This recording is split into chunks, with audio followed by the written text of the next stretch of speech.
મહેસાણામાં કોંગ્રેસ દ્વારા જન આક્રોશ યાત્રાનું આયોજન કરવામાં આવ્યું।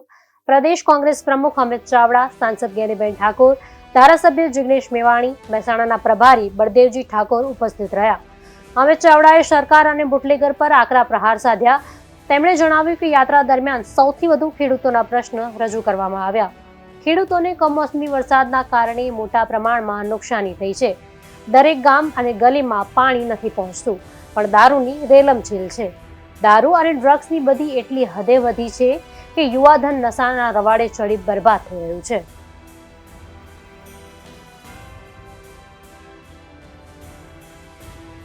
જન આક્રોશ યાત્રા 21 તારીખથી શરૂ થઈને આજે મહેસાણા જિલ્લામાં મહેસાણા શહેરમાં હજારોની સંખ્યામાં જે જનમેદની ઉપસ્થિતિમાં આજે સભા યોજાય છે। તમે સૌએ જોયું હશે કે આખી હજારોની સંખ્યામાં લોકો જે ઉપસ્થિત છે એમણે એકી અવાજે કીધું કે પીવાનું પાણી નથી મળતું, પણ ગલીએ ગલીએ દારૂ અને ડ્રગ્સની હાથડીઓ ખોલાઈ છે।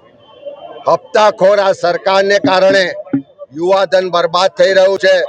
હપ્તાખોર આ સરકારને કારણે નાની ઉંમરે બેન દીકરીઓ વિધવા થઈ રહી છે, અને તેમ છતાં સરકારનું પેટનું પાણી હાલતું નથી।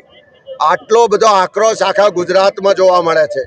જેમ જેમ જન આક્રોશ યાત્રા આગળ નીકળે, આખા ગુજરાતના લોકો કહી રહ્યા છે કે દારૂ ને ડ્રગ્સ બંધ થવો જોઈએ।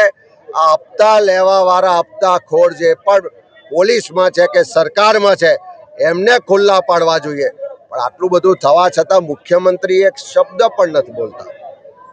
એક વસ્તુ કહી રહ્યું કે જિગ્નેશ મેવાણી આ પહેલા માણસ નહીં કે જેમને પોલીસના પટ્ટા ઉતરશે એવી વાત કરી, ઉતારીશ એવી વાત નહીં કરી। ઉતરશે કે જે આ કૌભાંડ બહાર કાઢ્યું, દારૂ વેચાઈ દેવો, હજુ આવો ને આવો ચાલુ વેચાતું રહેશે ને તો પટ્ટા આપોઆપ ઉતરી જશે। સામાન્ય વાત કે કોઈ પોલીસ કર્મી એ કાનૂનનો રક્ષક, સંવિધાનના નિયમથી એને કામ કરવું પડે, અને જો એ નિયમ પ્રમાણે ના ચાલે તો એના પટ્ટા ઉતરી જાય।